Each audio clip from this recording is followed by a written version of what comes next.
गेल्या काही दिवसांपासून राष्ट्रवादी काँग्रेसच्या विलिनीकरणाच्या चर्चा थंडावल्या होत्या. मात्र आता दोन्ही राष्ट्रवादी काँग्रेसच्या विलिनीकरणाचा मुद्दा पुन्हा एकदा चर्चेत आलाय. राष्ट्रवादी काँग्रेस अजित पवार गटाचे आमदार सुनील शेळके यांनी याबाबत भाष्य केलंय. ते नेमकं काय म्हणाले ते पहा. 2 महिने पूर्ण होत आलेत. दादांच्या आठवणींना उजाळा दिला जातोय. काय 2 महिन्यानंतर दादांना कसं मिस करता येतं?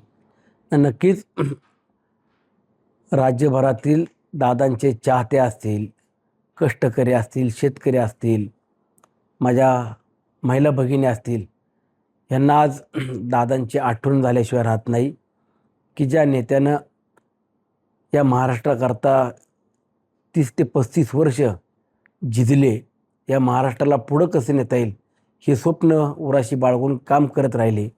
त्या अजितदादांची आजही दररोज आठवण आल्याशिवाय राहत नाही. आणि दादांचं पश्चात आज सुनित्रा वहिनी राज्याच्या उपमुख्यमंत्री म्हणून किंवा पक्षाच्या राष्ट्रीय अध्यक्ष म्हणून पदभार स्वीकारून काम करत असताना दादांची उणीव ही आम्हाला अधिवेशनाच्या काळामध्ये नक्कीच झालेली आहे, की ज्या नेत्यानं पुणे जिल्हा हा माझा पुढे कसा जाईल किंवा पुणे जिल्ह्यात प्रत्येक अधिवेशनामध्ये एक चांगला प्रकल्प कसा आणता येईल हे देखील दादांनी सातत्यानं पाहिलं. माझ्या मावळ तालुक्यात देखील मागच्या 5 अधिवेशनात कुठला ना कुठला चांगला प्रकल्प नक्कीच आम्हाला मिळत होता. परंतु आज प्रत्येक विधिमंडळातल्या सत्तेतील आमदाराला 25 कोटी रुपयाचा निधी दिला, तो आम्हालाही मिळाला. परंतु दुसरे इतर प्रकल्प, त्यामध्ये संत तुकाराम महाराजांच्या असलेला भंडारा डोंगराचा पायथा या ठिकाणी जवळपास 1200 ते 1400 कोटी रुपयाचा कॉरिडॉर उभा करण्याचं दादांचं स्वप्न होतं. ते मात्र या अधिवेशनामध्ये आम्हाला पूर्ण करता आलं नाही. आगामी काळामध्ये राज्याचे मुख्यमंत्री आदरणीय फडणवीस साहेब असतील, आदरणीय सुनित्रा वहिनी असतील, ते स्वप्न पूर्ण करतील अशी अपेक्षा आहे. दादांच्या मृत्यूनंतर आपण पाहिलं तर अनेक व्हिडिओ जे आहेत ते समोर आले. दोन्ही राष्ट्रवादींच्या एकत्र बैठका झाल्या विलिनीकरणासंदर्भात. त्या संदर्भात आपण पाहिलं तर शरद पवारांच्या पक्षाकडून अनेकदा चर्चा झाल्या. त्याला तुमच्या पक्षाकडून मात्र दुजोरा अद्यापही देण्यात आला नाही. नक्की विलिनीकरण होणार आहे की नाही? कारण की पुन्हा एकदा आता विलिनीकरणाची चर्चा सुरू झाली आहे. दादांच्या दुर्घटनेनंतरनं आदरणीय पवार साहेबांच्या पक्षातले काही नेते मंडळींनी सांगत होते, आमच्या दादांसोबत चर्चा झाल्या, दोन्ही पक्ष आता आपण एकत्रित पुढं जायचं आहे.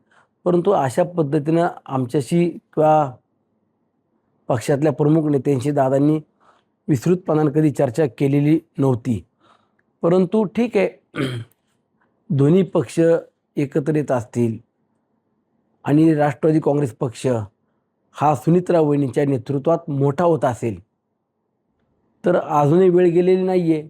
परंतु आमच्यासारख्या कार्यकर्त्याची भूमिका किंवा भावना एकच होती, की दादांच्या पश्चात राष्ट्रवादी काँग्रेस पक्षाचे राष्ट्रीय अध्यक्ष म्हणून उत्तराधिकारी म्हणून सुनित्रा वहिनी झाल्या पाहिजे. राज्याचे उपमुख्यमंत्री आदरणीय अजितदादा होते, तर तीच जबाबदारी किंवा तो मान सुनित्रा वहिनींनाच मिळावा ही आमची भूमिका स्पष्ट होती. आणि त्यामध्ये सुनित्रा वहिनी आज पक्षाच्या राष्ट्रीय अध्यक्ष झाल्यात, राज्याच्या उपमुख्यमंत्री देखील झालेल्या आहेत. आणि सुनित्रा वहिनींच्या नेतृत्वात जर राष्ट्रवादी काँग्रेस पक्ष मोठा होत असेल, सुनित्रा वहिनींचं नेतृत्व मान्य असेल, तर दोन्ही पक्ष विलिनीकरण करून एकत्रितपणाने पुढं जात असेल तर आम्हाला देखील त्याचा अभिमान असेल. आमचा पक्ष मोठा होत असेल तर त्यामध्ये सर्वांनीच सकारात्मकपणाने पाहिला पाहिजे. आगामी काळामध्ये सुनित्रा वहिनींचं नेतृत्व ज्यांना मान्य नसेल ते राष्ट्रवादी काँग्रेस पक्ष सोडून इतर पक्षामध्ये जातील, असं देखील माझं मत आहे. पाहिलं 2 महिन्यानंतर देखील दादांचा अपघात का घात या संदर्भात वारंवार चर्चा द्यायची सुरू आहेत. नक्की काय तुमचं अंदाज आहे की नक्की हा अपघात आहे का घातपात आहे? नाही, विधिमंडळाचं कामकाज संपत असताना अंतिम आठवड्यामध्ये राज्याचे मुख्यमंत्री आदरणीय फडणवीस साहेबांनी दादांच्या अपघाताच्या संदर्भात जो काही तपास आजपर्यंत झाला त्याची हितंभूत माहिती महाराष्ट्राच्या जनतेला देखील त्यांनी सांगण्याचा प्रयत्न केला आहे. परंतु अजूनही तपास पूर्ण झालेला नाही आहे. काही कालावधी तपासाला ज्या एजन्सी राज्य सरकार आणि केंद्र सरकारच्या माध्यमातून तपास करतायत त्यांना आपण द्यायला पाहिजे. परंतु तपास ज्या दिवशी पूर्ण होईल त्यानंतरनं जर तपासाच्या पुढं आपल्याला शंका उपस्थित होत असेल किंवा काही तपासात लपवण्याचा प्रयत्न करत असेल, असं ज्यावेळेला जाणवेल त्यावेळेला नक्कीच महाराष्ट्राची जनता देखील रस्त्यावरती उतरेल आणि सत्यता काय आहे ती विचारल्याशिवाय राहणार नाही. आणि मुख्यमंत्री मोदींनी देखील स्पष्टपणे सांगितलेलं आहे की ह्या तपासामध्ये कुठल्याही प्रकारे आम्ही सखोल चौकशी केल्याशिवाय गप्प बसणार नाही. या तपासात पूर्णपणे शेवटपर्यंत तपास करू आणि यातली सत्यता महाराष्ट्राच्या जनतेसमोर आणू. त्यामुळे मला असं वाटतं की आपण या तपासाला काही कालावधी द्यायला पाहिजे.